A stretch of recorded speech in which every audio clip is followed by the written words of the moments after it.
Olá, gente! Como estão todos vocês? Espero que estejam bem. Gente, esse é nosso curso de EA 772, Circuitos Lógicos, e esta é a nossa aula número 7. O tema da nossa aula de hoje é Circuitos Lógicos Combinacionais. Tá certo? Vocês se lembram, na aula passada, né? Essa aqui é a nossa aula Circuitos Lógicos Combinacionais, parte 3, porque a gente já teve a parte 1, a parte 2 e agora nós estamos com a parte 3. Só para recordar vocês, né, os nossos circuitos combinacionais são aqueles circuitos que não têm nenhum tipo de memória, ou seja, não existe nenhum tipo de realimentação nos circuitos lógicos que a gente constrói, tá certo? Então, por conta dessa propriedade dele não ter nenhum tipo de realimentação, ele pode ser projetado na forma de uma tabela verdade, e a partir dessa tabela verdade, então, a gente gera como é que chama? A gente gera uma expressão lógica que corresponde a essa tabela verdade, usando aquela forma canônica em que a gente faz a soma dos mintermos, tá certo? Aí a gente pode, então, usando esse circuito, montar um mapa de Carnot, tá certo? E com o mapa de Carnot a gente simplifica e aí gera a expressão minimizada. Tá? Nós já vimos isso na aula passada, já vimos como fazer esse processo. Tá ok? Hoje nós vamos então dar continuidade nesse processo de estudo dos circuitos lógicos combinacionais, tá certo? Na nossa parte 3. Então, basicamente, o que nós vamos fazer hoje é tratar de alguns poucos tópicos que a gente não conseguiu tratar dentro do tempo da aula passada, era muita coisa para poder caber dentro de uma aula só, então nós trouxemos aqui mais algumas coisinhas para falar sobre circuitos lógicos combinacionais. E aí na próxima aula a gente vai mudar o tema para um tema diferente. Tá certo?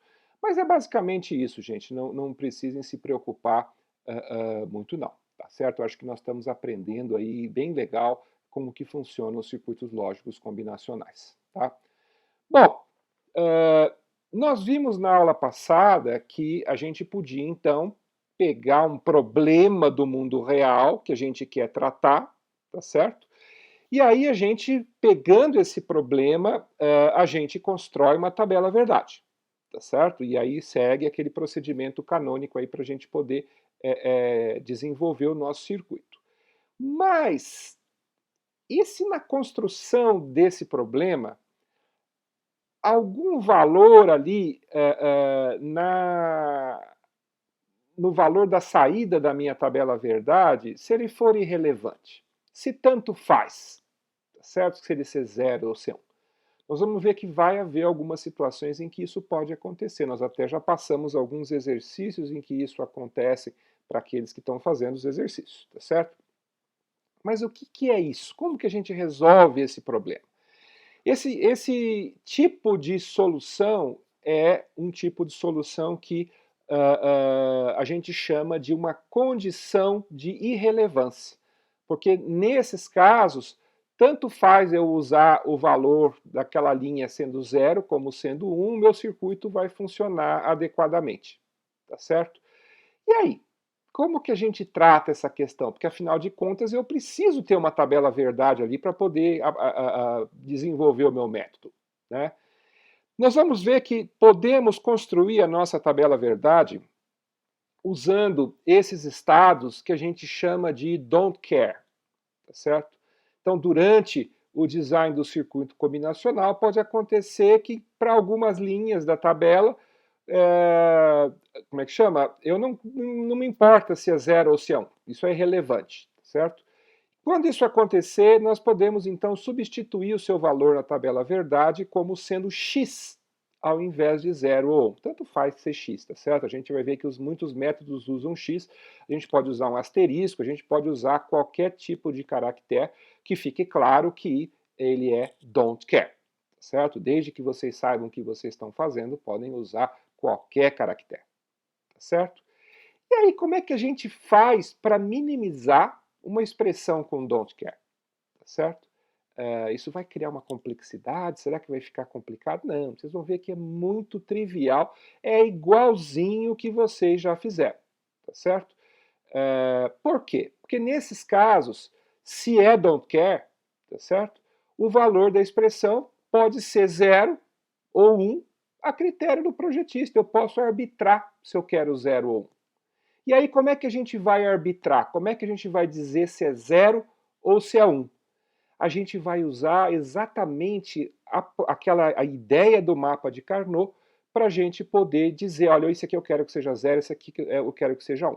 Eu vou tentar usar zeros e uns de tal forma que isso maximize a descoberta dos meus implicantes durante o processo de minimização do mapa de Carnot, e aí então eu vou conseguir ter um circuito mais compacto, porque eu vou conseguir uma simplificação maior do que se eu não tivesse esse 0 ou esse 1 colocado ali. Tá certo? Tá muito abstrato isso, gente? Vamos ver um exemplo aqui para vocês entenderem um pouco melhor. Tá certo? Então vamos imaginar que a proposta, né, fosse a gente tentar construir a minimização dessa equação aqui, né? Então eu tenho aqui os mintermos 1, 2 e 4, né, que são aqueles que na tabela estão aparecendo com o número 1, tá certo? Quem tiver dúvida depois dá uma olhada lá, mas deve ser. E eu tenho vários don't care. Então, os números 3, 5, 6, 7, 11, 13, 14 e 15 são todos don't care. Então, como é que eu faço? Eu vou lá no meu mapa de Carnot e coloco todos eles como sendo x, tá certo? E o que significa esse x? Significa agora, então, que eu vou tentar, de alguma forma, escolher zeros e uns para tentar fazer com que essa minha minimização seja a melhor possível, tá certo? Nesse caso, por exemplo, né, se nós escolhermos, né, aquelas soluções de uns e zeros que estão como é que chama?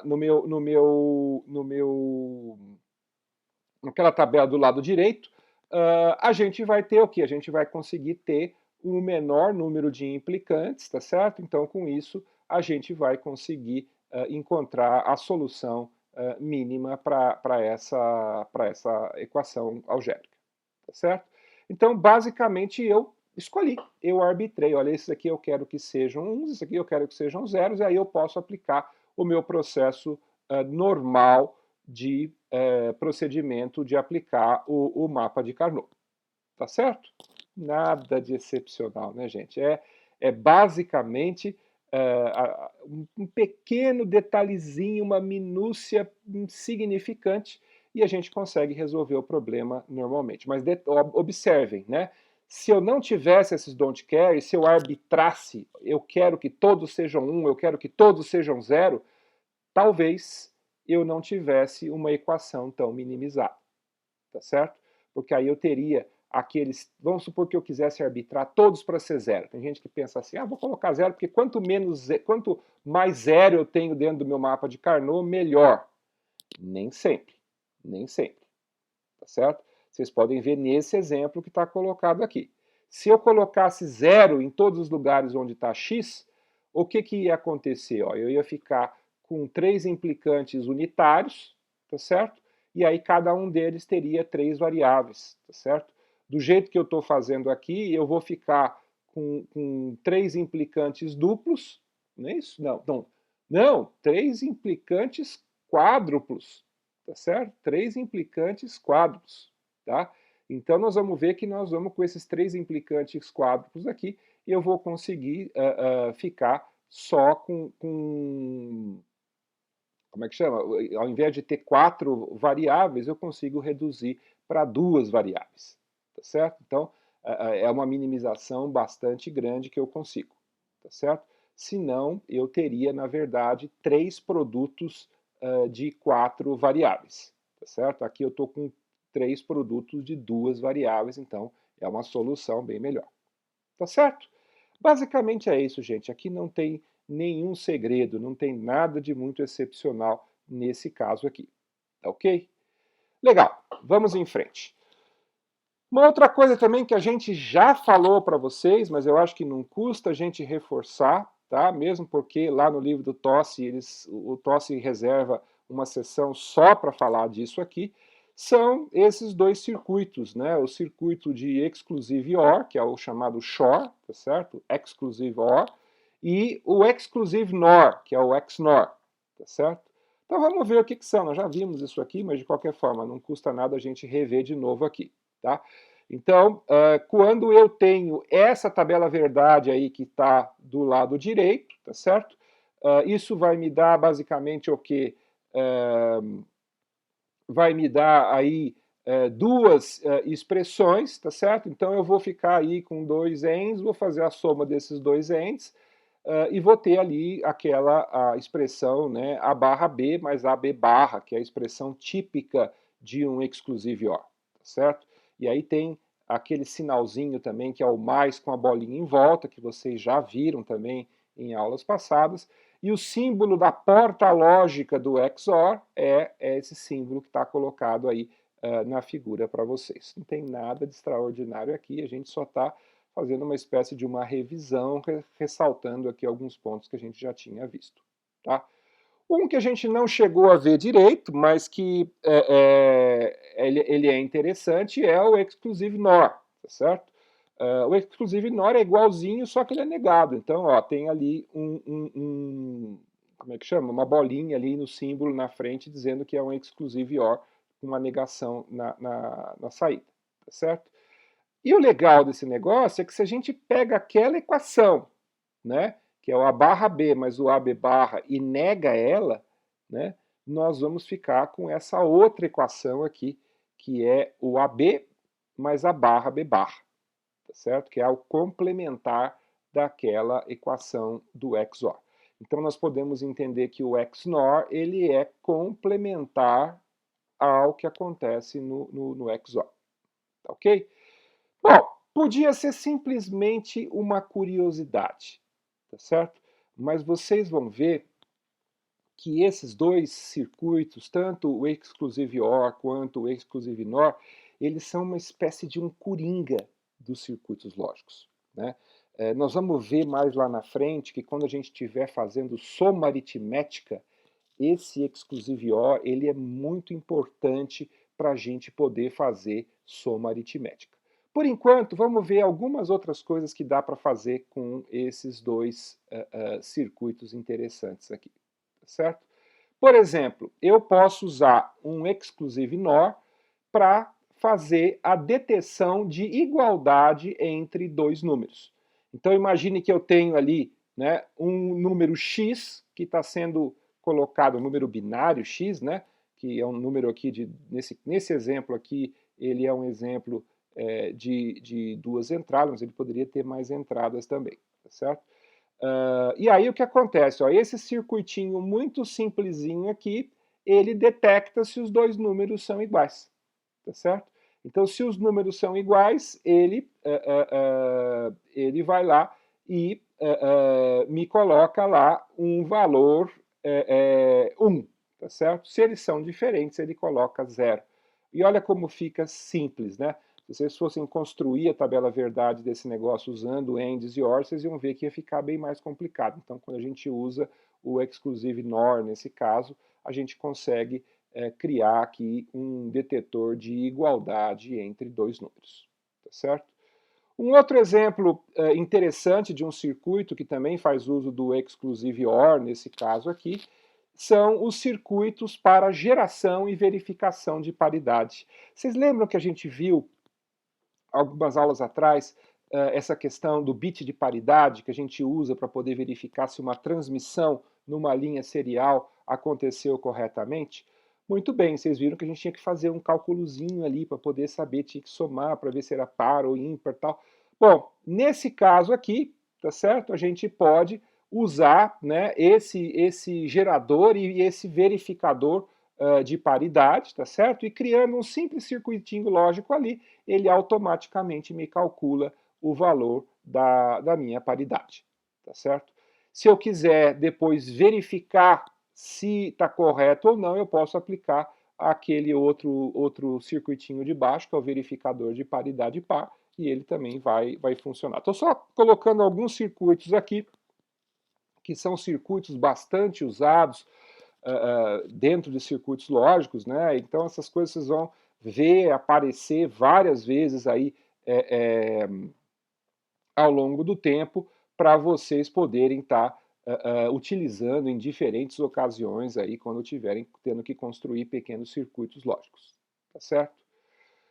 Um outro circuito que acontece também muitas vezes, que quando a gente está fazendo uma metodologia de construção, que a gente chama aí de metodologia heurística, né? Porque a gente vai mexendo os circuitinhos ali, faz ele funcionar, a gente não deve fazer isso muito, tá, gente? A gente deve evitar. Mas em algumas situações é tão simples que é melhor a gente chegar e já fazer isso direto, tá? Então, esses circuitos para habilitar e para desabilitar sinais, eles são muito comuns e podem ser implementados facilmente, né? Então vejam, por exemplo, aquele primeiro caso ali, que é o caso do uso de um AND. Tá? Eu tenho um sinal que está entrando ali naquela entrada A, tá certo? E eu quero ter uma espécie de maneira de comutar esse sinal para ele ficar igual a zero, ou seja, totalmente zerado, ou ele ficar copiando o que está no A. Tá certo? Então, usando simplesmente uma porta OR, eu posso usar, desculpa, uma porta AND, não vai cometer erro. Usando uma porta AND, eu posso estar colocando um AND ali com uma entrada que eu quero habilitar na saída, tá certo? Olha o que acontece ali. Se o B é igual a 1, a saída é exatamente igual à entrada. Se o B é igual a 0, eu vou ter que a saída vai ser sempre 0. Certo? Então eu desabilito a saída. É uma maneira de eu estar habilitando alguma coisa. Certo? O segundo circuito, que é um NAND, ele faz a mesma coisa, só que ele, ao invés de sair com a própria entrada, ele está saindo com a entrada negada.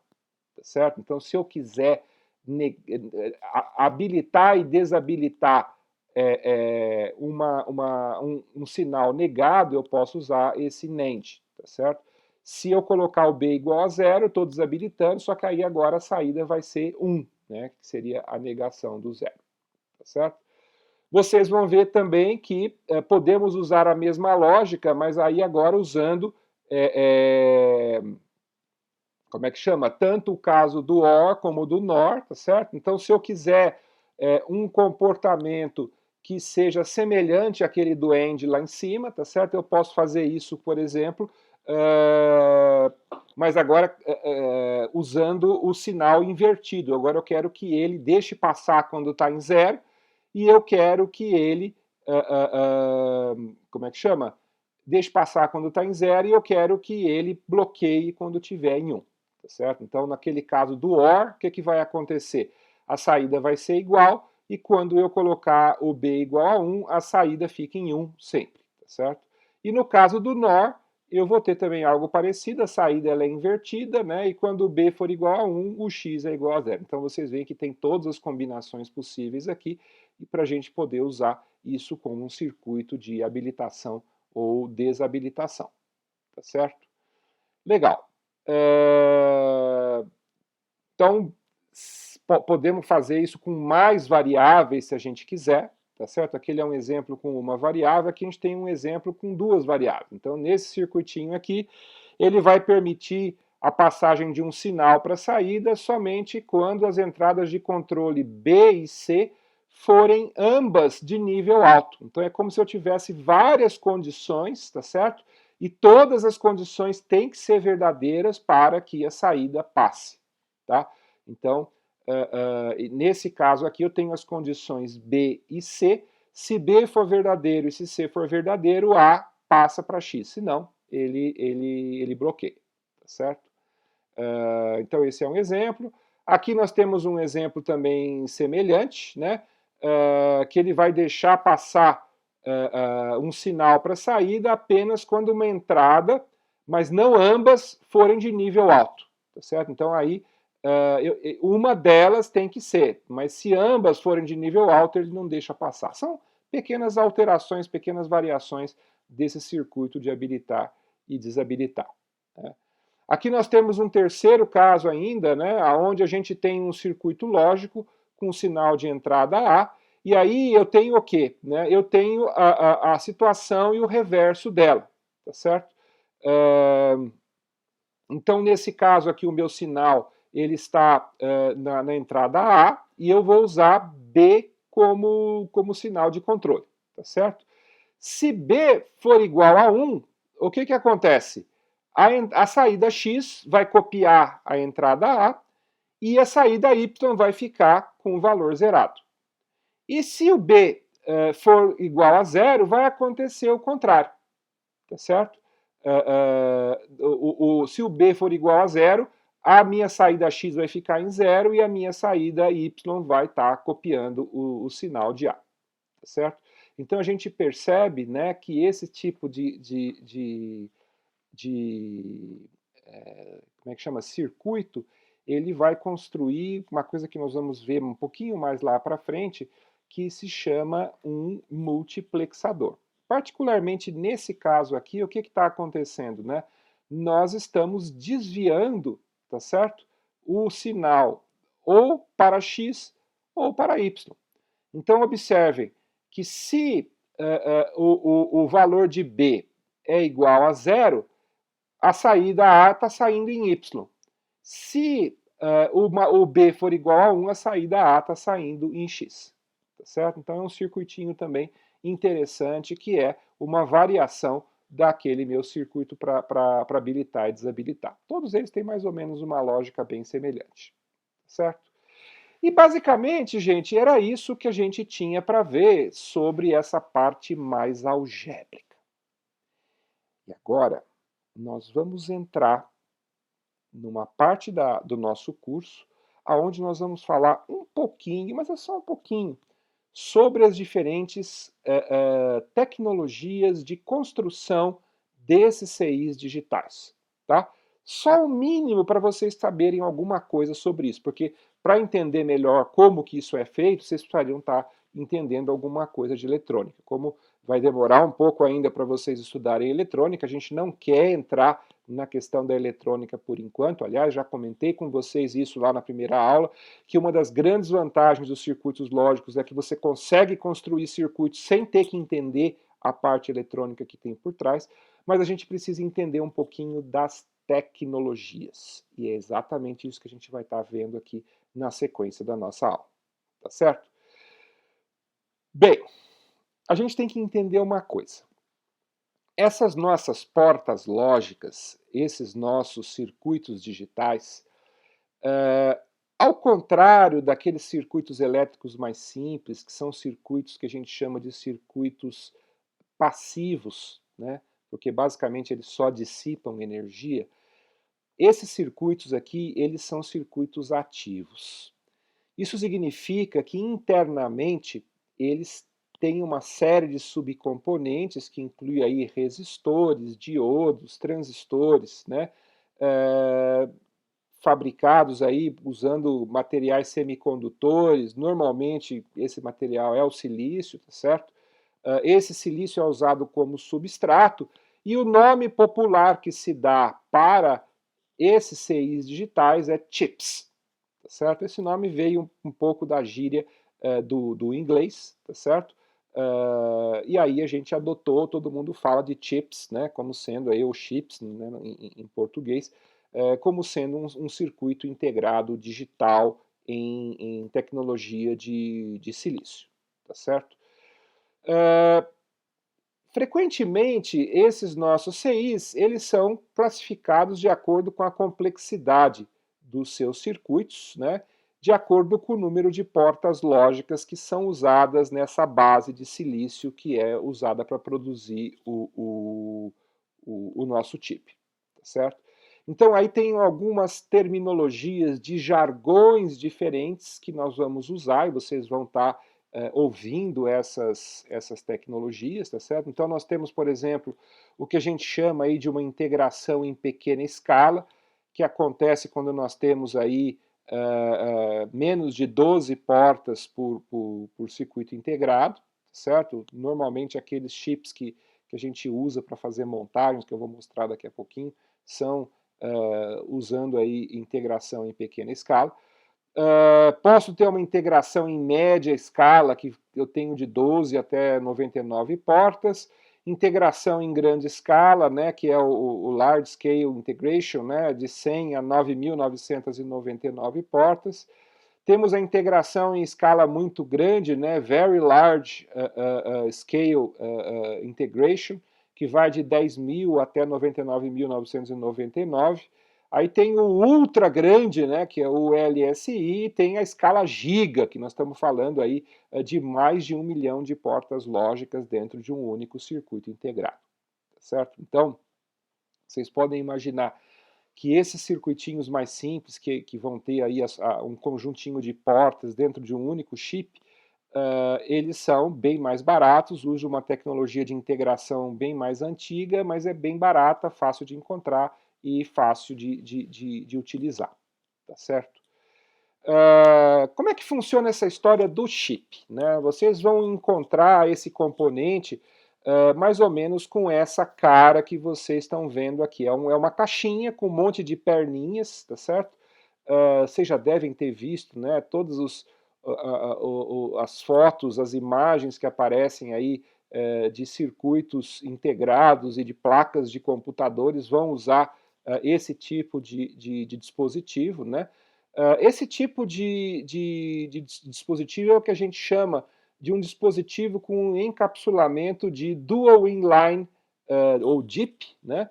E ele contém duas fileiras paralelas de pinos. Então vocês vão ver que ele é um quadradinho, eu vou ter um certo número de perninhas aqui de um lado do chip e vou ter um outro conjunto de perninhas também do outro lado do chip também, tá certo? Esse encapsulamento DIP é talvez o encapsulamento dos circuitos integrados mais comum, né? E a gente vai ver eles principalmente nos equipamentos digitais mais antigos, quando a gente ainda construía esses circuitos usando umas plaquinhas e colocando esses chips, né, e conectando as perninhas aí para poder montar o nosso circuito lógico, tá certo? Esses pinos, eles seguem uma convenção. Vocês vão ter a oportunidade de estar brincando com esses chips no curso de laboratório dessa disciplina, né, lá no EA 773. Aí nós vamos fazer pelo menos um experimento em que nós vamos estar construindo pequenos circuitos lógicos usando chips desse tipo. Tá? E tem algumas convenções que são importantes vocês conhecerem quando estiverem trabalhando com esses circuitos integrados desse tipo. As pernas, elas são numeradas seguindo esse sentido anti-horário. A gente sempre começa na parte de baixo, a numeração vai incrementando, daí ela dá a volta, tá certo? E vai sair do outro lado e continua a contagem até o final, tá certo? Para a gente saber a posição, normalmente a gente usa esse detalhe desse entalhe, né? É uma espécie de um chanfro que aparece no CI, tá certo? Às vezes, quando o CI não tem chanfro, ele tem esse ponto, tá? Esse pontinho aí é o ponto que indica o pino 1. Então, as duas coisas podem acontecer. Eu posso ter só o chanfro, então quando eu olhar o chanfro, eu sei que o chip tem que ser colocado para o lado esquerdo, onde tem o chanfro, tá certo? Aí eu começo a contar os pininhos do CI. Se não tiver chanfro, eu vou procurar pelo pontinho, tá? Vai ter esse pontinho, normalmente é um pontinho ou em baixo relevo, ou ele é um pontinho vermelho mesmo, que aí vai indicar também qual que é a posição do pino 1, certo? Porque se a gente puser o CI de ponta cabeça, a gente pode contar errado. Então tem que saber a posição correta para não contar os pinos do CI no lugar errado, tá certo?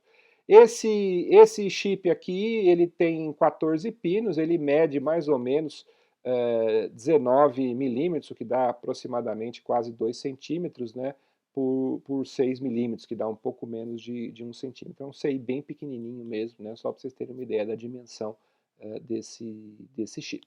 Tá? Mas pode ter um número maior de pernas, quer dizer, 14 é um número padrão, tem muitos chips que têm 14 pinos, mas eu posso ter chips de 16 pinos, posso ter chips de mais pinos, tá certo? Vai depender muito da configuração do fabricante para ele escolher o que ele vai colocar ali dentro. Tá? A gente sabe que uma dessas perninhas normalmente vai ser ligada em VCC e a outra vai ser ligada em ground. Tá?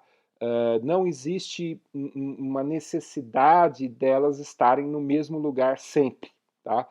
Existe um padrão que acontece muitas vezes numa família de chips que a gente chama de TTL, vou falar sobre isso agora aqui nos próximos slides, mas nessa família TTL, o pino 14 normalmente é um pino que é ligado no VCC e o pino 7 normalmente é um pino que é ligado no Terra, certo?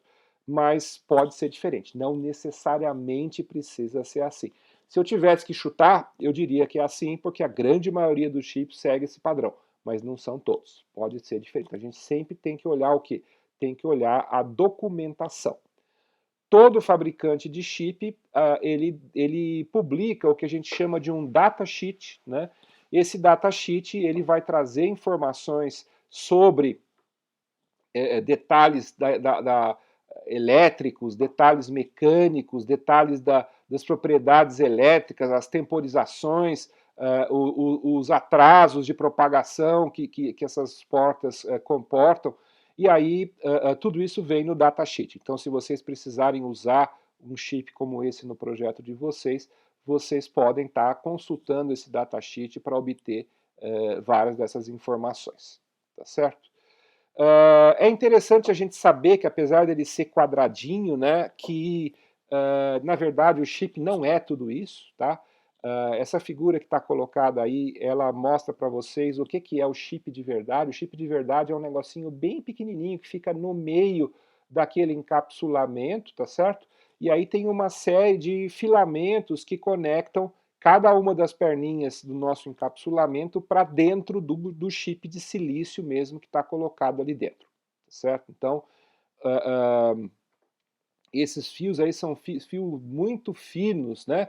De 0,025 milímetros de diâmetro. Então, isso significa que, em algumas situações, se vocês usarem uma corrente fora do que deve, nós vamos ver algumas situações em que isso acontece, esses fios podem chegar a derreter, e aí o que acontece? O circuito para de funcionar, tá certo? Então, ele tem uma certa robustez, mas vocês têm que seguir lá no datasheet, cada fabricante vai dizer o quanto de ignorância que esse circuito aguenta, tá certo? Quer dizer, se o circuito é para funcionar com de 0 a 5 volts, se eu colocar 6, 7 volts, pode ser que funcione sem problema nenhum. Mas se eu colocar 12 volts, 15 volts, 20 volts, em algum instante esse chip acaba queimando, porque esse filamento muito fininho vai estar uma corrente muito alta, essa corrente vai gerar calor, que faz com que esse fio derreta e aquela conexão, ela deixe de existir.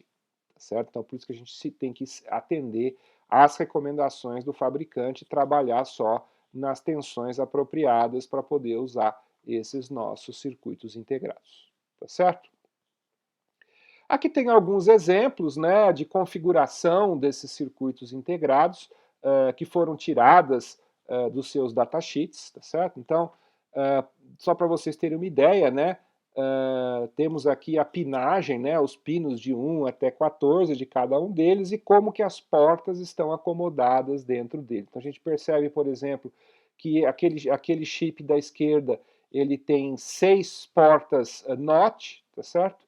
Esse chip aqui do meio ele tem 4 portas AND e o chip da direita ali é um chip com shorts, tá certo? Eu tenho ali 4 portas short, tá? Reparem que as entradas e as saídas mudam, né? Então, observa, por exemplo, aqui no chip do meio com a porta AND, aquele primeiro AND lá, né, os pinos 1 e 2 são entrada, o pino 3 é saída. No Shore, também, pino 1 e 2 são entrada, 3 é saída. Mas olha o segundo chip ali como está invertido, tá vendo? Ó, no caso do End, os pinos 4 e 5 são entradas e o pino 6 é a saída. Já aqui no Shore, né, 5 e 6 são entrada e 4 é saída. Então, assim, a gente sempre tem que olhar o datasheet para saber como que é a configuração interna dos nossos circuitos. Cada circuito vai ter uma configuração interna diferente, tá certo?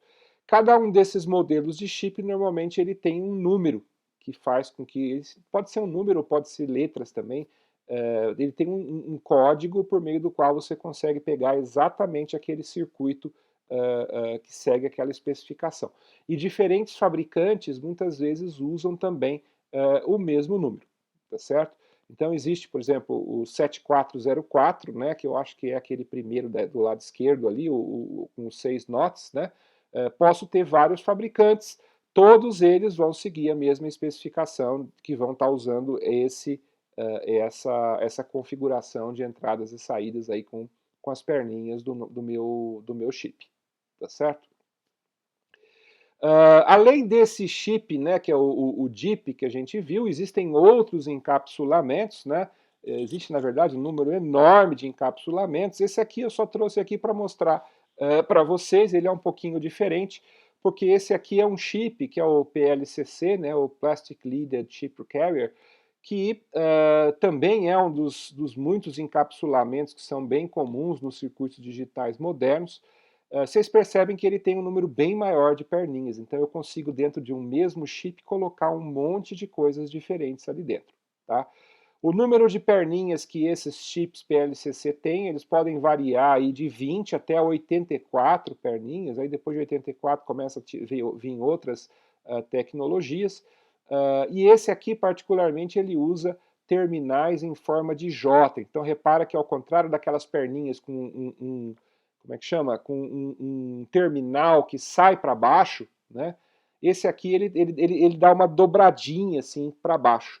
Então ele precisa ser usado com um soquete, tá? Então aqui do lado direito, por exemplo, vocês estão vendo um soquete para um chip PLCC.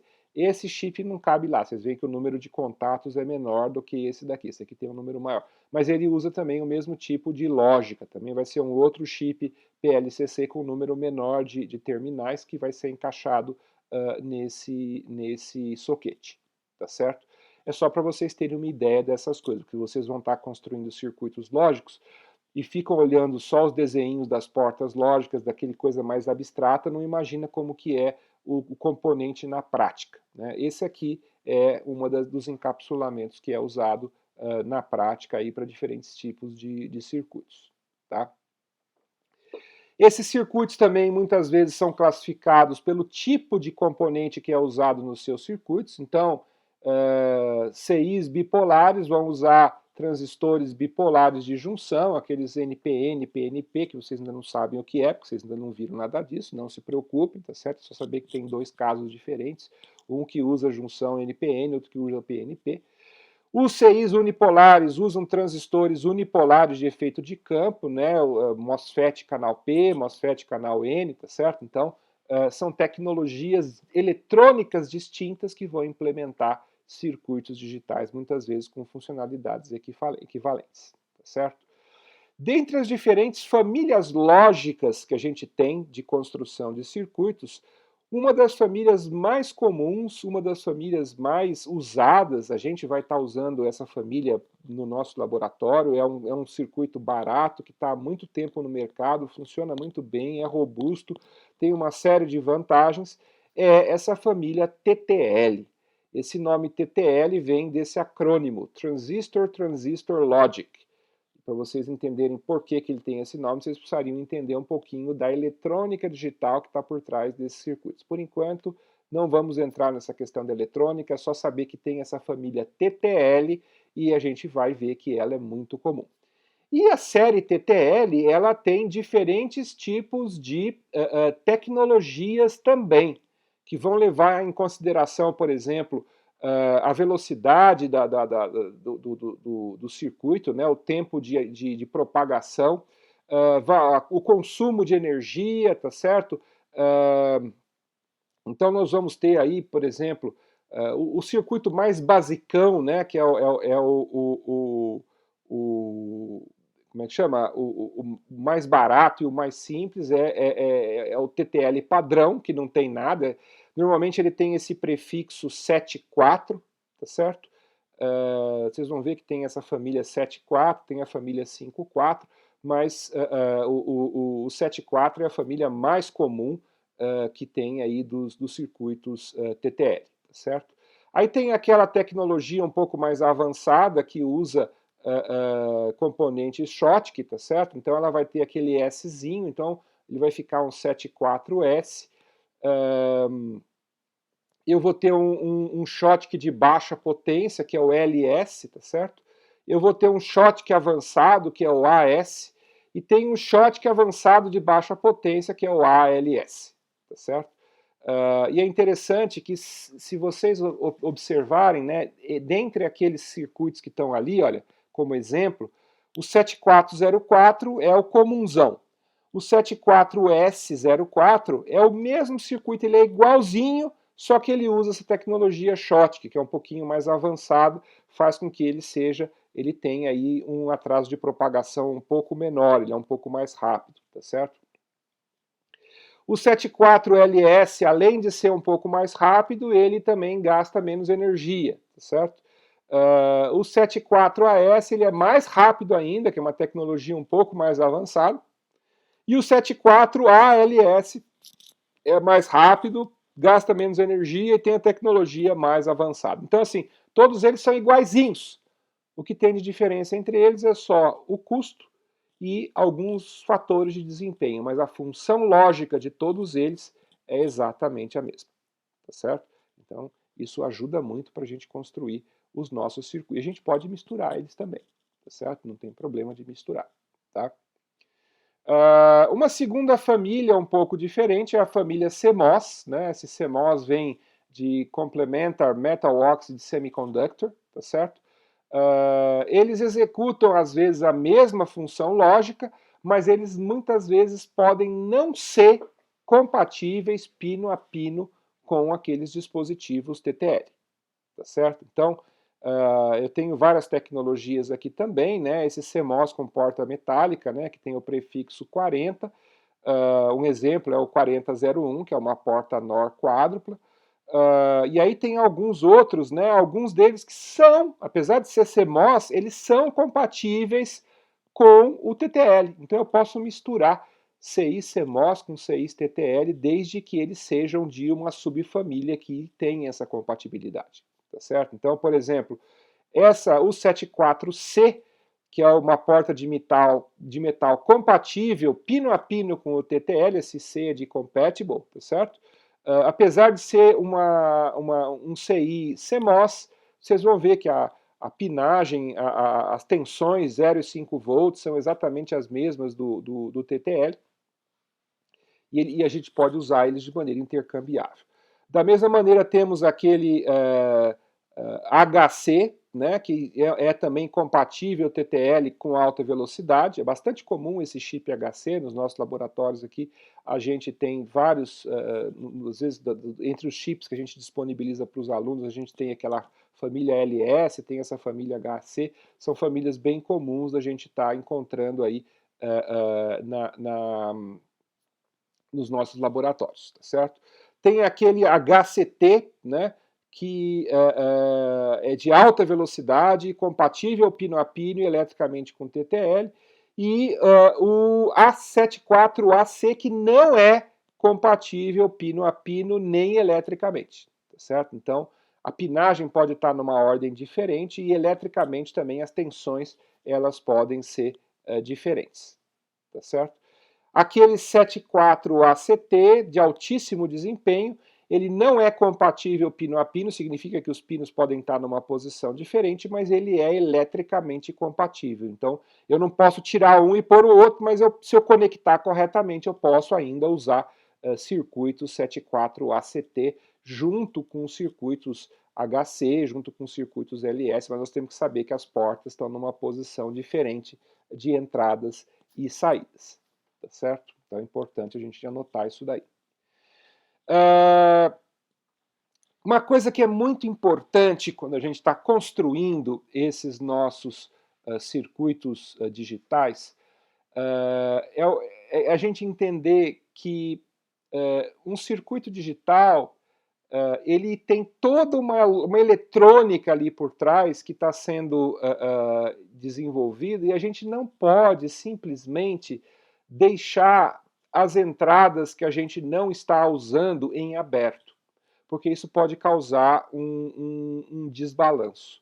Toda vez, como existe uma eletrônica, como é um circuito ativo, a gente sempre tem que forçar uma entrada ser igual a zero ou ela ser igual a 1, para que a eletrônica do circuito funcione corretamente, tá certo? E aí a maneira correta é fazer assim, mas alguns fabricantes, algumas tecnologias têm artifícios que permitem lidar com essas entradas não conectadas, são o que a gente chama de portas flutuantes, tá certo? Então, no caso do TTL, né, as entradas TTL flutuantes, elas vão parecer como se elas fossem de uma lógica 1, vai parecer que está entrando 1, certo? A medição de tensão pode parecer indeterminada, mas o dispositivo vai se comportar como se não houvesse um 1 na entrada flutuante. Então, se eu puser ali uma ponta de prova do multímetro para ver, vai ter alguma coisa estranha acontecendo ali naquela tensão daquela entrada, porque não tem uma entrada de fato, mas o circuito vai se comportar como se eu estivesse entrando com 1, tá certo? Já no CMOS, isso é diferente. Se eu deixar de alimentar uma entrada CMOS, isso pode causar um superaquecimento e pode causar dano ao CI, tá certo? Alguns CIs têm circuitos de proteção construídos dentro deles, então se eu esquecer de conectar a entrada, ele não vai danificar. A maioria dos CIs mais modernos tem esses circuitos de proteção, tá certo? Mas como a gente está falando aqui de tecnologias desde as mais antigas, é importante a gente comentar que isso é uma coisa que é mais recente, tá? A melhor prática é a gente fazer aquilo que a gente chama de amarrar todas as entradas não utilizadas de um CI. Então, se eu tenho um CI com 4 componentes, eu tenho que forçar aqueles componentes que eu não uso, né, mesmo que eu não utilize. Tanto faz eu colocar ele em VCC ou em terra, ele vai funcionar corretamente. A gente não pode esquecer de fazer isso. Se o meu circuito, se o meu CI tiver proteção, não preciso me preocupar, mas a gente precisa saber se esse CI ele tem proteção ou não, tá? Como a gente não quer que os alunos queimem, né, a maioria dos CIs que a gente usa nos nossos laboratórios tem proteção, porque senão a gente teria aluno queimando o chip o tempo todo, porque é muito fácil você esquecer de colocar ali uma entrada, tá certo?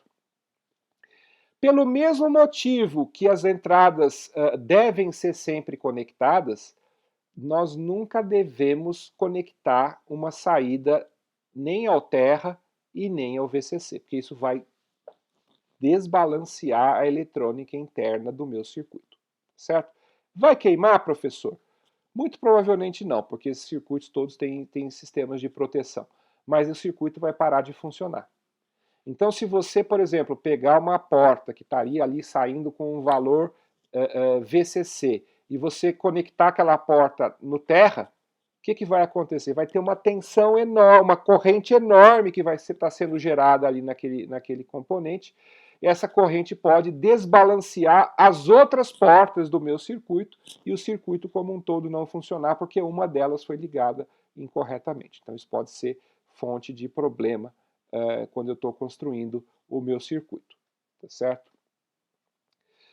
Outros conceitos que são importantes e que é importante a gente fazer uma distinção é a diferença entre diagrama lógico de um circuito e o layout, né, desse mesmo circuito.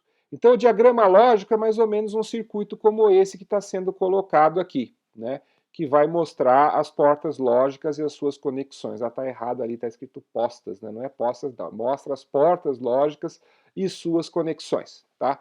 Então, reparem que eu aqui não estou explicando, por exemplo, qual das portas dentro do CI que eu estou utilizando. Olha, eu sei que aquele NAND 2 tem dois NANDs lá dentro, tanto faz se eu usar um ou se eu usar o outro, né? Aqui vai ser a mesma coisa, tá certo? É diferente do layout do circuito ou diagrama de ligações, que vai mostrar todas as conexões elétricas, os números dos pinos, os números dos CIs, os valores dos componentes, os nomes dos sinais e as tensões de alimentação, tá? Então o layout já está ligado. É interessante, porque o diagrama lógico tem a ver com a funcionalidade do circuito, o que o circuito tem que fazer.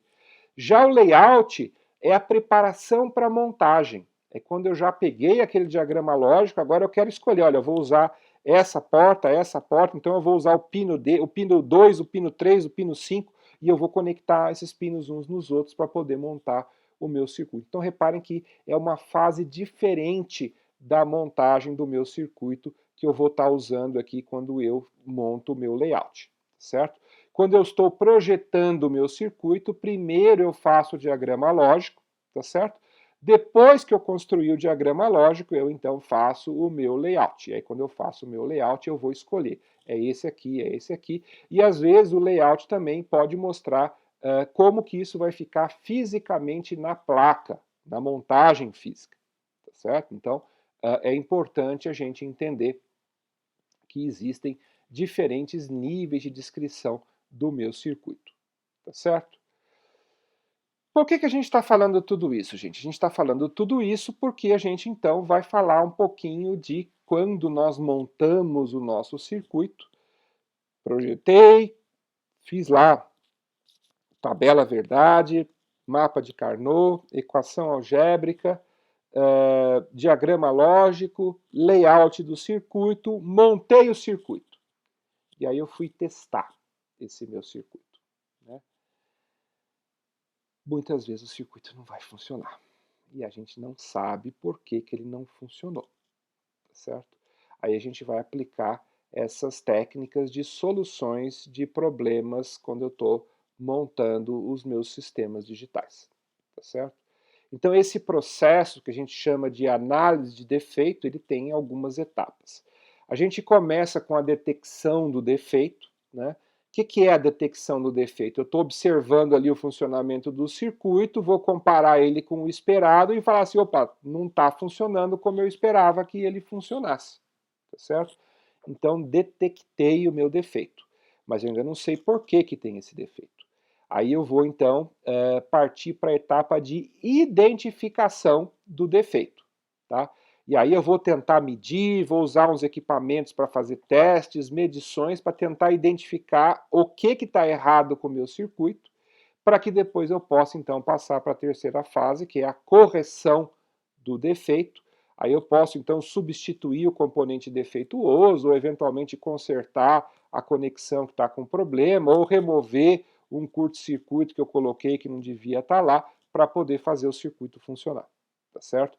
Tudo isso que vocês estão vendo aqui, vocês vão ter oportunidade depois, quando estiverem trabalhando lá no laboratório, de estar pondo essas técnicas em prática para poder depurar os circuitos com defeito que vocês podem eventualmente construir.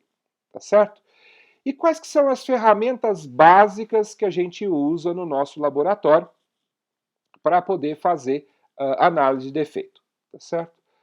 Nós temos várias. Temos o multímetro, a ponta de prova lógica, o osciloscópio, o gerador de pulsos. Vamos ver o que são essas ferramentas. Tá? A ferramenta mais simples de todas é uma ferramenta que quem já fez, por exemplo, um colégio técnico, uma escola técnica, provavelmente já trabalhou com um equipamento desses, é o famoso multímetro. Né?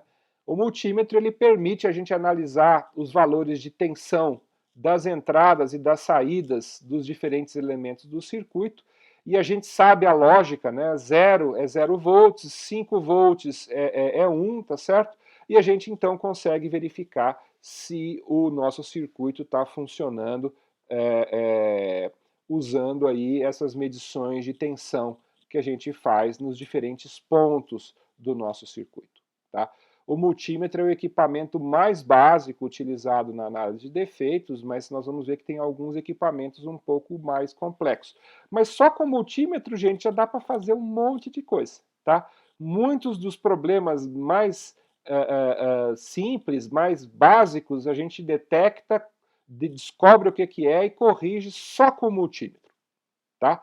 Mas nós vamos ver que tem algumas coisas a mais que a gente pode usar. Um dos elementos adicionais que a gente pode usar, ele é quase como um multímetro, mas ele tem algumas vantagens para a gente, é a ponta de provas lógica. Tá? A ponta de provas lógica, basicamente, que veja, o multímetro é um equipamento que serve para circuitos elétricos de qualquer tipo. Tá? Mas em circuitos digitais, eu tenho ou 0 volts ou 5 volts, eu posso ter um equipamento um pouco mais simples, tá certo? Então, essa ponta de prova é um equipamento um pouco mais simples. Ele simplesmente detecta quando é nível 0 ou quando é nível 1, tá certo? Então ele consegue detectar, tem ali uns indicadores, uns LEDs, né, que acendem e apagam, tá certo? E tem diferentes cores.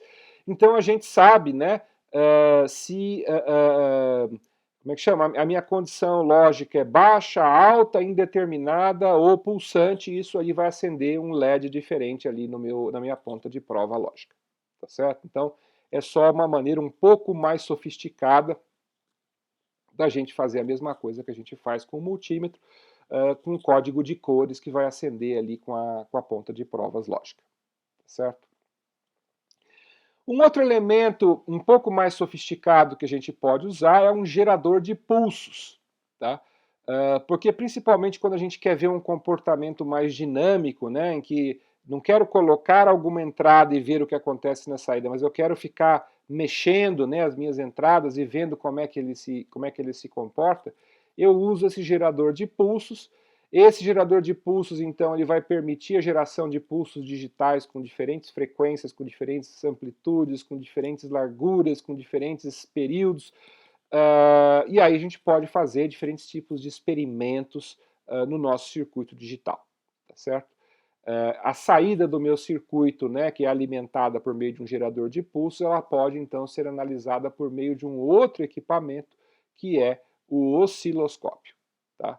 Então aqui a gente tem um exemplo de um osciloscópio. Se a gente injeta na entrada do circuito um gerador de pulso, na saída do circuito nós vamos olhar o que está acontecendo com o osciloscópio, tá?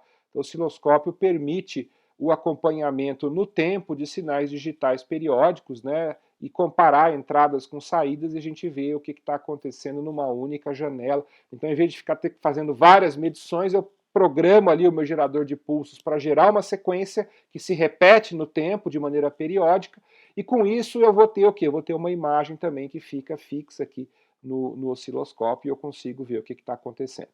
Tá? Da mesma maneira que com o multímetro, nós vamos usar uma ponta de provas para posicionar esse sinal dentro do meu circuito, tá certo? E a gente já, como eu falei, vai usar o gerador de pulsos como entrada do circuito analisado. Nem sempre eu preciso do gerador de pulsos. Pode ser que o próprio circuito internamente gere uma sequência periódica e eu posso estar usando o osciloscópio para medir como que essas coisas acontecem no tempo, tá certo? Muito bem. Então, com essas ferramentas, o multímetro, né, a ponta de provas lógica, o gerador de pulso, o osciloscópio, nós podemos começar o processo de descobrir falhas nos meus circuitos digitais. Tá certo? Então, o circuito não está funcionando, eu vou tentar descobrir se tem algum tipo de falha. Essas falhas, elas podem ser falhas internas ou podem ser falhas externas, tá certo? As falhas internas podem acontecer dentro de um CI defeituoso. Ou seja, a montagem está toda certinha, os fios estão conectados do jeito que deve, mas o circuito não funciona porque eu tenho um circuito, um chip defeituoso ali no meio, e aí temos que tentar diagnosticar o que está acontecendo, tá certo? Eu posso ter, por exemplo, um mau funcionamento do circuito interno, algum problema na eletrônica interna do circuito, o que vai fazer com que as saídas não respondam adequadamente às entradas e o resultado pode ser completamente imprevisível, tá certo? Então, esse aqui é o nosso diagnóstico padrão quando a gente não consegue ver outra possibilidade, tá certo? É um mau funcionamento do circuito interno, tá? Mas posso ter coisas mais simples, por exemplo, eu posso ter uma entrada ou uma saída que estão curto-circuitadas, tanto com o terra quanto o VCC, e aí ela fica presa, né, ou em valor alto ou em valor baixo, então a gente sabe que houve aí algum tipo de curto-circuito. A gente pode ter uma desconexão, então eu vou ter uma entrada ou uma saída que fica desconectada, né? O resultado típico disso é uma saída que fica com uma tensão oscilante, então ela não fica nem com 0 nem com 1, fica uma coisa meio indefinida.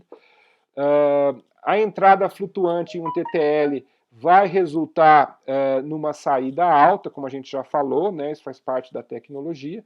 E a entrada flutuante num dispositivo CMOS pode resultar numa saída irregular ou talvez um dano ao circuito também, como a gente já tinha falado, certo? Pode também estar havendo um curto-circuito entre dois pinos, então aquele fiozinho lá de dentro juntou um no outro, isso aí pode causar um efeito, né, que quando tem um curto-circuito desse jeito, a gente percebe que dois terminais do meu circuito começam a estar sempre iguais, tá certo? Então, é porque houve um curto-circuito nos pinos internos, tá?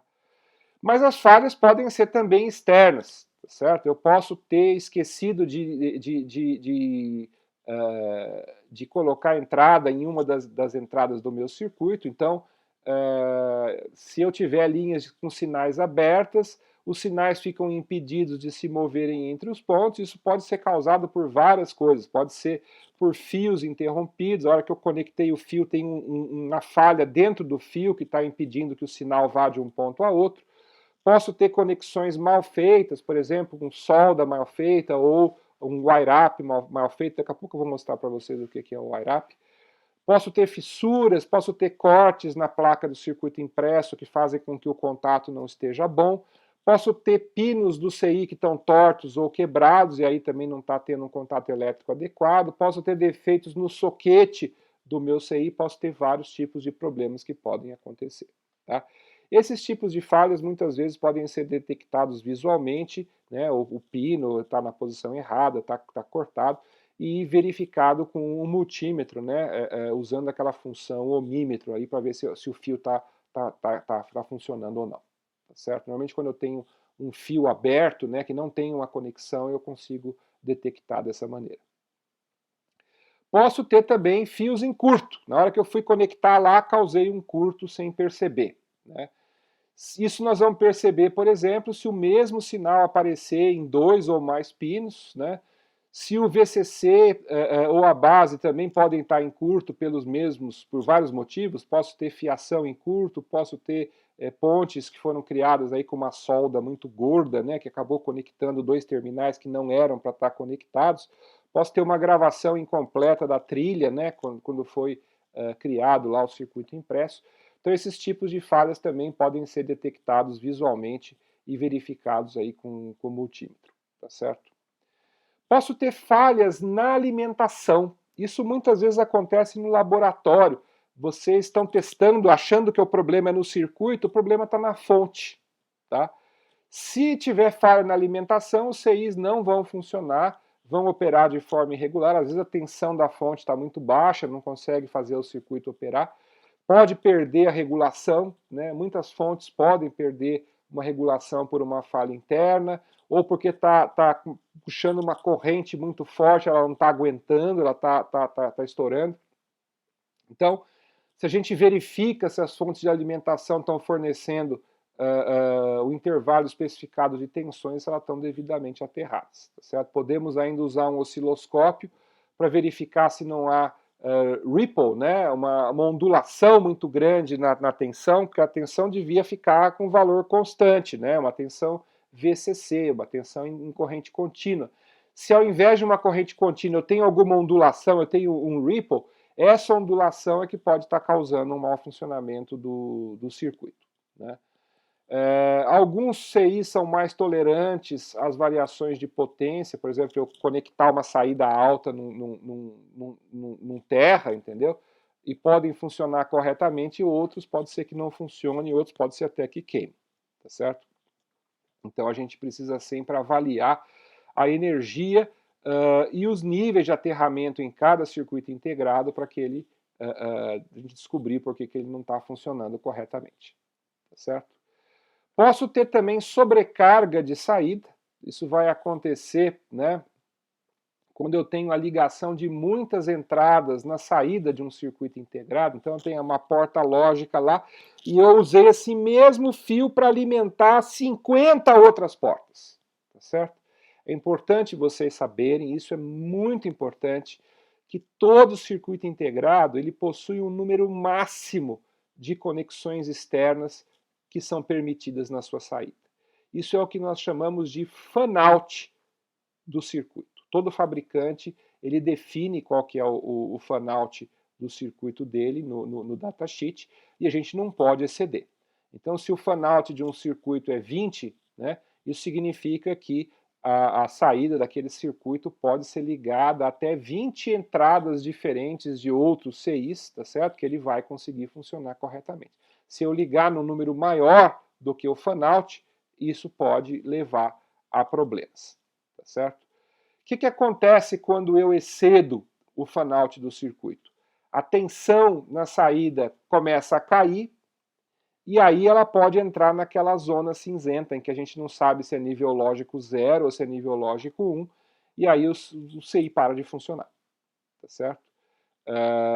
Nós temos que saber então que cada vez que eu faço uma conexão de uma saída numa outra entrada, eu gero o que a gente chama de uma carga, tá? E aí durante o projeto de um circuito a gente deve avaliar se o mesmo não está excedendo a carga máxima homologada daquele fabricante, tá certo?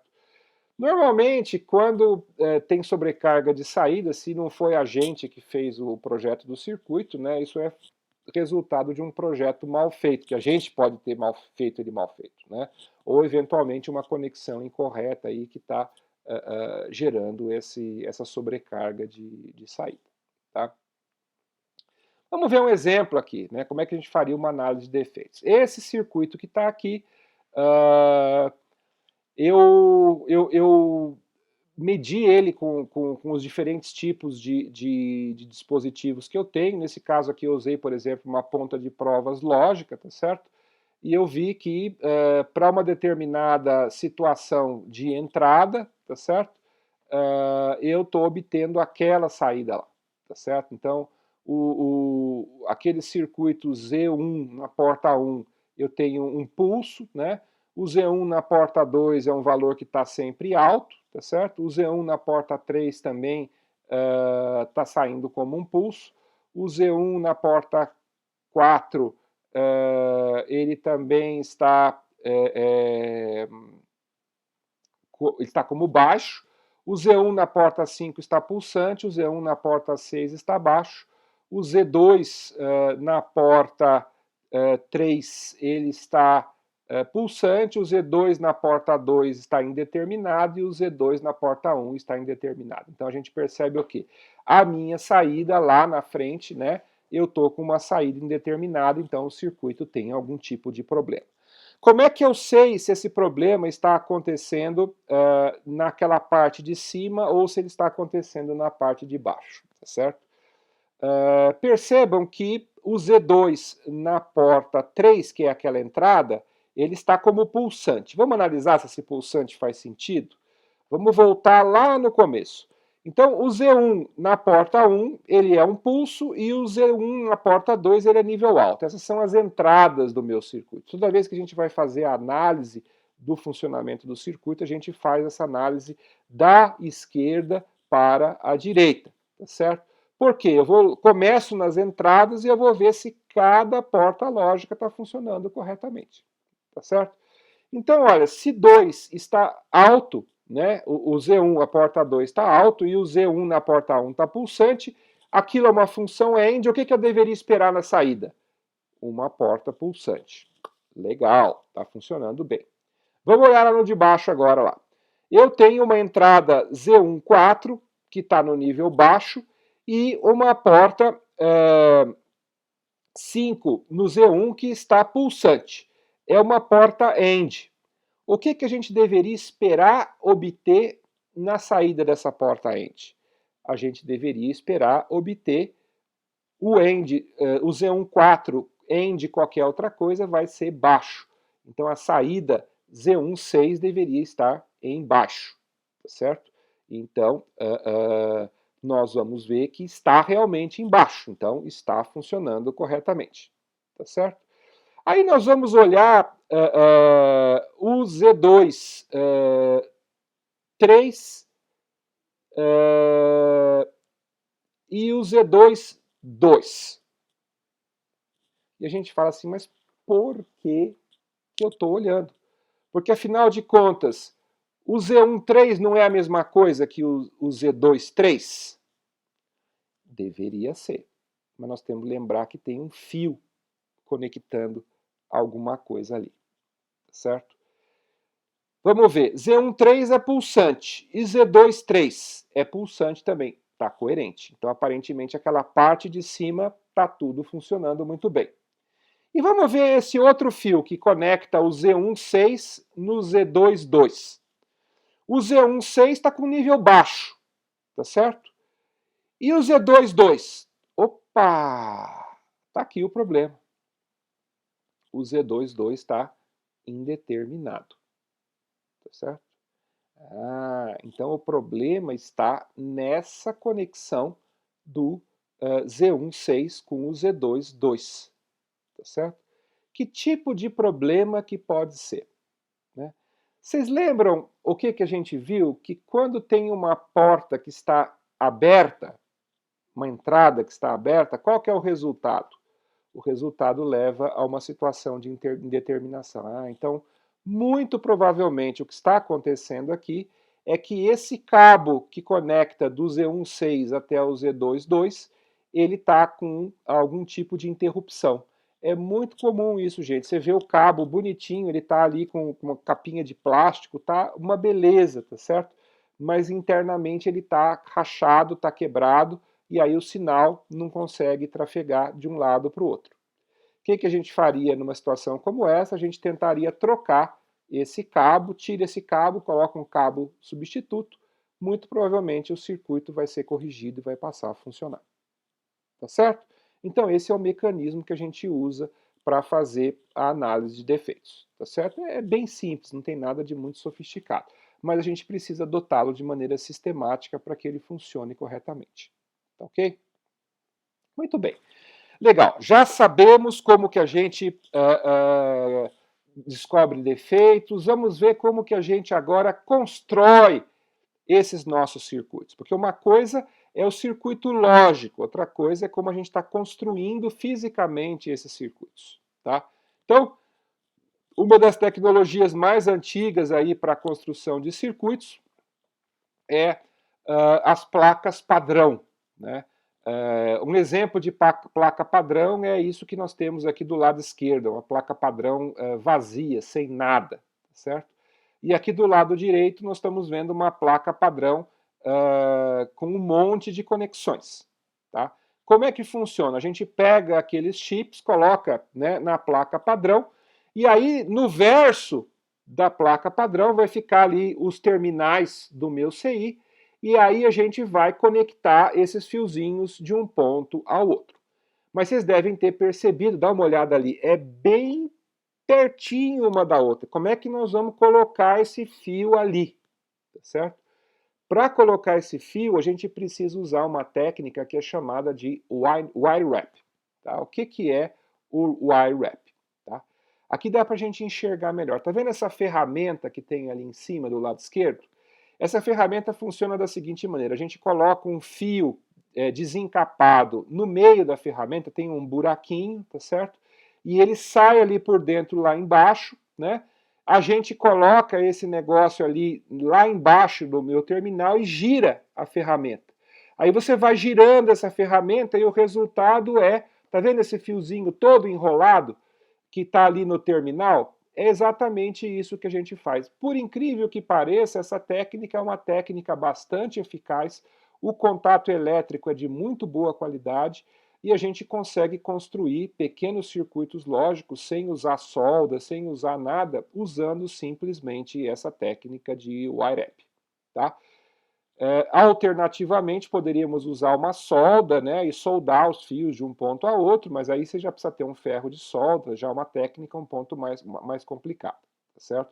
A técnica de wire-up funcionou durante muito tempo, a gente construiu circuitos usando o wire-up e funciona muito bem, tá? Uma técnica um pouco mais nova e que dá um pouco menos de trabalho é uma técnica que usa os chamados protoboards, ou também muitas vezes chamadas de breadboards, certo? A diferença entre um protoboard e um breadboard é muito pequena. Normalmente a gente chama de protoboard uma placa maior, uma placa menorzinha é uma breadboard, tá certo? Mas eles têm o funcionamento exatamente igual, tá? Como é que ele funciona? A gente coloca os componentes em cima do protoboard, tá certo?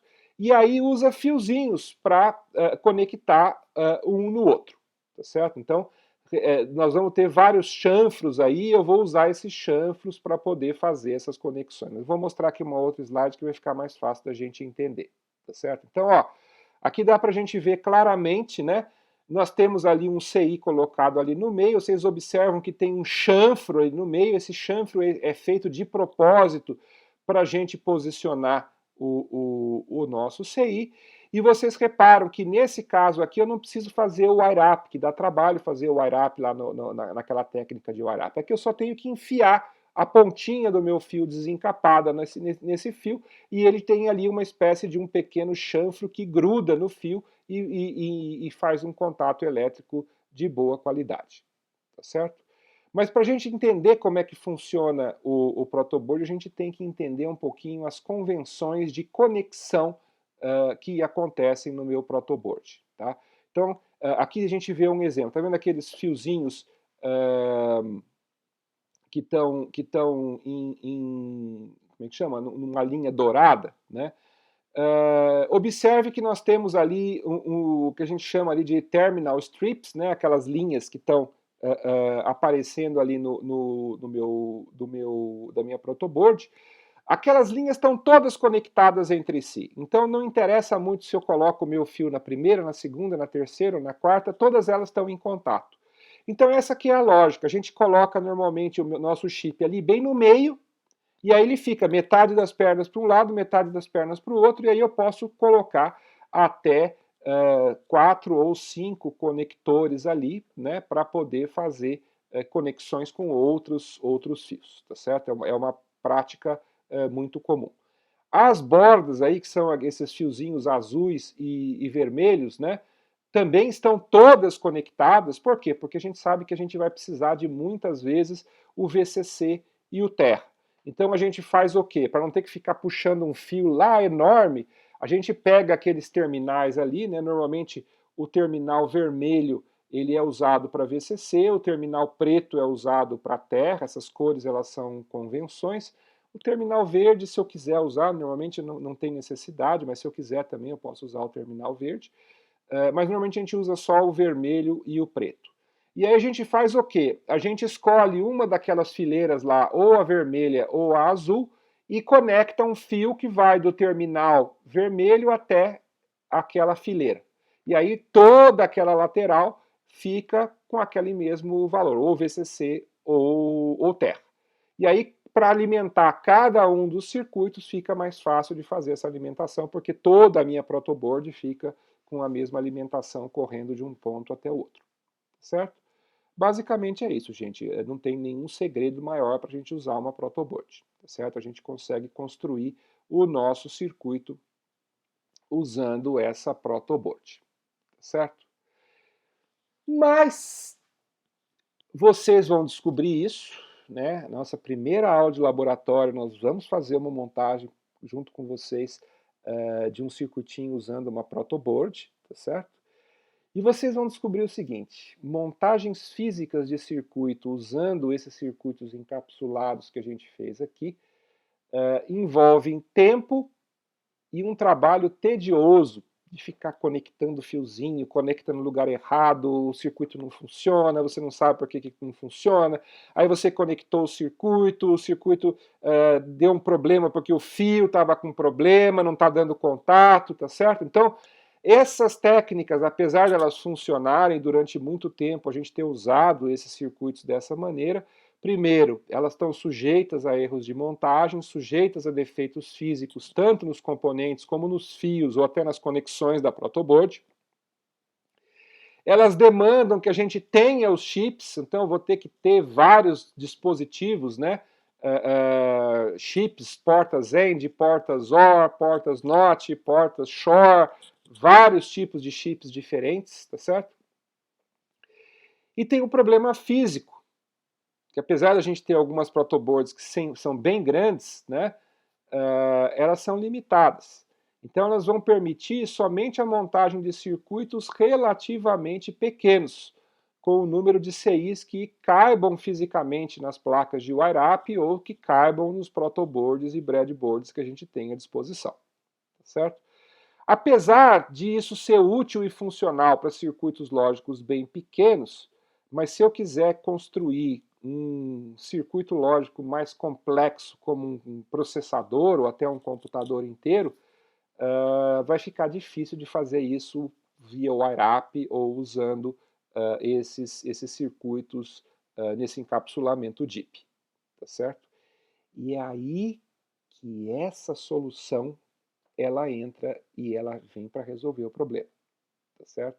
Que é essa solução dos dispositivos lógicos programáveis, também conhecidos em inglês como PLDs, Programmable Logical Devices, tá certo?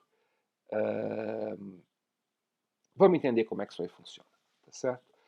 O conceito que está por trás desses dispositivos lógicos programáveis, olha que interessante, né?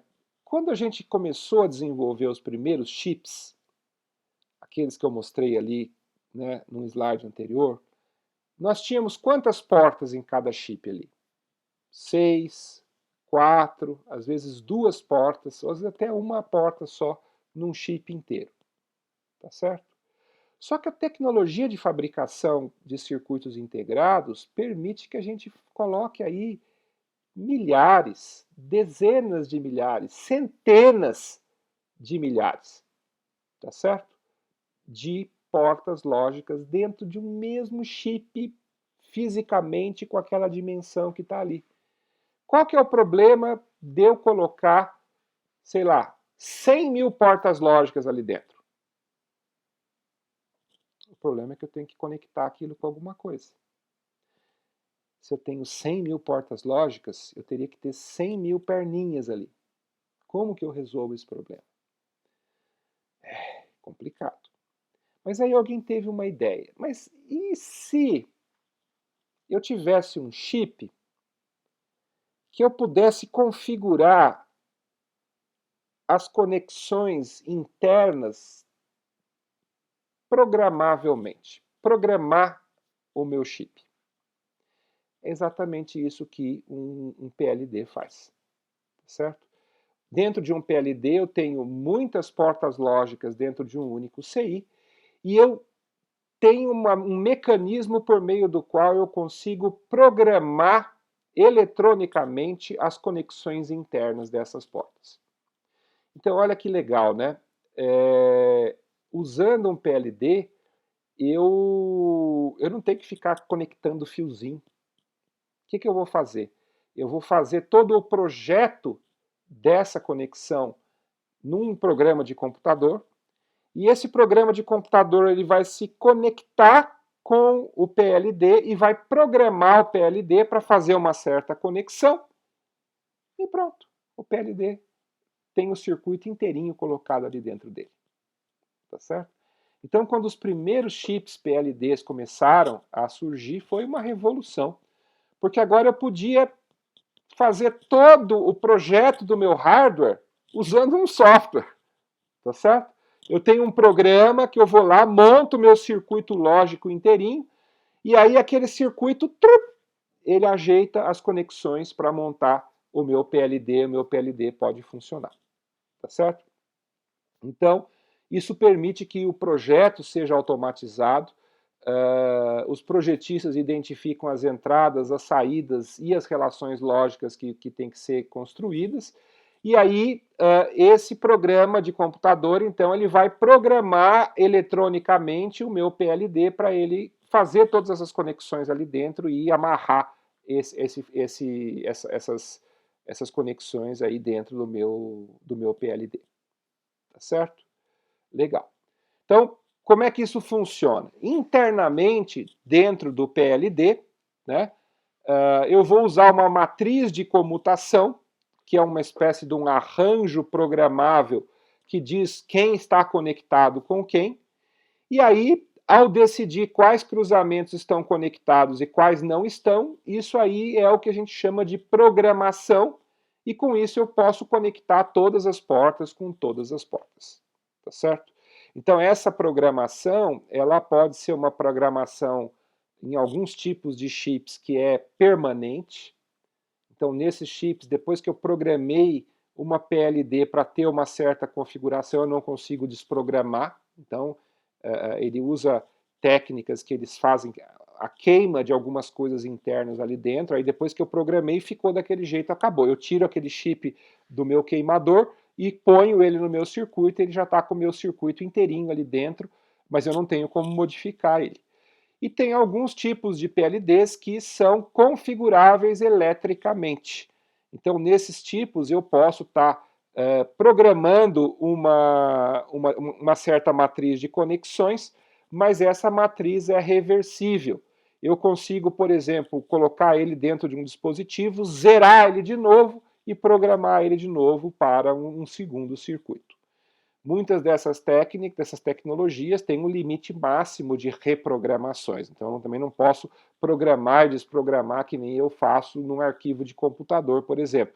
Cada vez que eu programo e desprogramo, eu estou fazendo uma modificação ali no meu circuito que faz com que o resultado possa ser diferente, tá certo?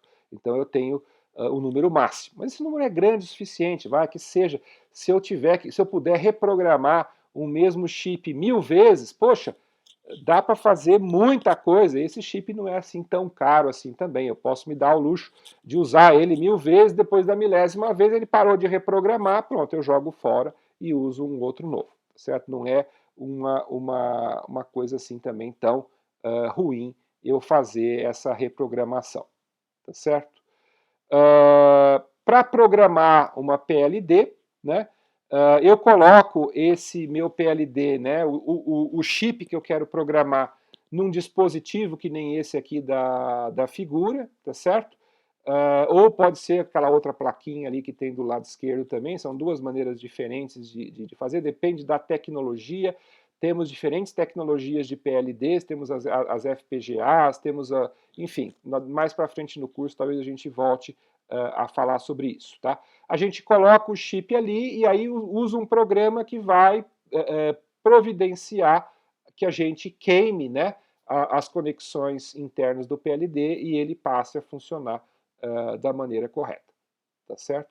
Então a gente precisa de um software de programação para traduzir as conexões que a gente quer e efetivar essa conexão dentro do PLD, tá certo?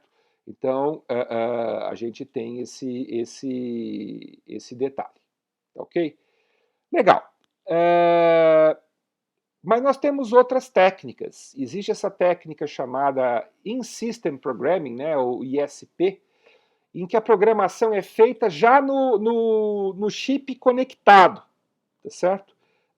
Ele tem normalmente algumas portas, que são as portas que eles falam que são portas de programação, e aí ele simplesmente injeta nessas portas de programação e ele pode pegar um chip que já está conectado com o resto do circuito e eu programar usando esse ISP, tá certo? E aí eu pego e desconecto, né, esse cabo da interface e o meu circuito passa a funcionar da maneira final depois, tá certo? Como que a gente faz essa programação? Os circuitos lógicos em si podem ser descritos usando diagramas esquemáticos, esses mesmos que a gente usa para desenhar os circuitos. Posso, em alguns casos, usar equações lógicas, em outros casos eu vou desenhar direto a tabela verdade, em alguns casos eu vou usar, inclusive, uma tecnologia chamada HDL, que é o Hardware Description Language, tá certo? Tem vários tipos de HDL, tem o AHDL, tem o VHDL, enfim, tem várias técnicas, vários fabricantes diferentes de circuitos integrados podem usar técnicas diferentes para fazer isso, tá certo? O software de desenvolvimento do PLD pode, então, usar uma dessas formas, né, e converter essas descrições naquelas matrizes de zeros e uns e carregar isso dentro do PLD, né? Uma das ferramentas que a gente usa muito, e a gente vai usar inclusive no nosso laboratório aqui de circuitos lógicos, é uma ferramenta chamada Quartus 2, do fabricante Altera. O Quartus 2 é um software de desenvolvimento que permite que o usuário possa editar um diagrama lógico de um circuito, usar arquivos de projeto gráfico e diagramas de tempo e, inclusive, fazer simulações com esses circuitos antes de queimar o meu PLD, tá certo? Aí eu vou lá, queimo o meu PLD e aí ele passa a funcionar da maneira que a gente quer, tá certo? Aqui tem um exemplo, né, de como que o Quartus 2 pode gerar, por exemplo, um resultado de simulação. A gente vê as diferentes formas de onda aí e a gente pode saber se o circuito que a gente quer está correto ou se ele está errado, tá certo? Então, gente, vejam, o objetivo aqui da nossa aula de hoje foi finalizar essa etapa de estudo dos circuitos combinacionais, falar um pouquinho para vocês dessas técnicas que tem a ver com a construção real dos nossos circuitos combinacionais, e nesse ponto, né, vocês já poderiam estar fazendo pequenos experimentos com circuitos lógicos reais, construindo os primeiros circuitos que vocês quisessem, tá certo? É óbvio que as coisas mais interessantes aqui no curso, elas estão um pouco mais para frente, tá certo? Mas, de qualquer forma, já dá para a gente fazer bastante coisa, né? Para quem achou que a gente ia ficar só com álgebra, que a gente ia ficar ali só com equações, tá certo? Vocês viram que a gente usa álgebra, a gente usa equações, usa tabela verdade, mas também, só com o que a gente já viu até agora, já dá para a gente construir pequenos circuitos lógicos que podem ser usados, por exemplo, como controladores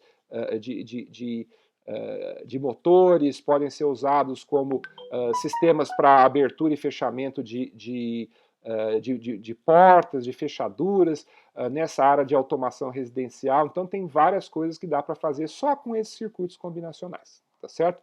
Mais para frente, agora, a gente vai entrar em outras coisas mais interessantes aí que vão tornar os circuitos lógicos cada vez mais interessantes, tá certo? Bom, gente, basicamente era isso que eu tinha para falar para vocês na aula de hoje. Eu espero que tenha sido interessante e até a próxima aula, então. Tá ok? Até mais.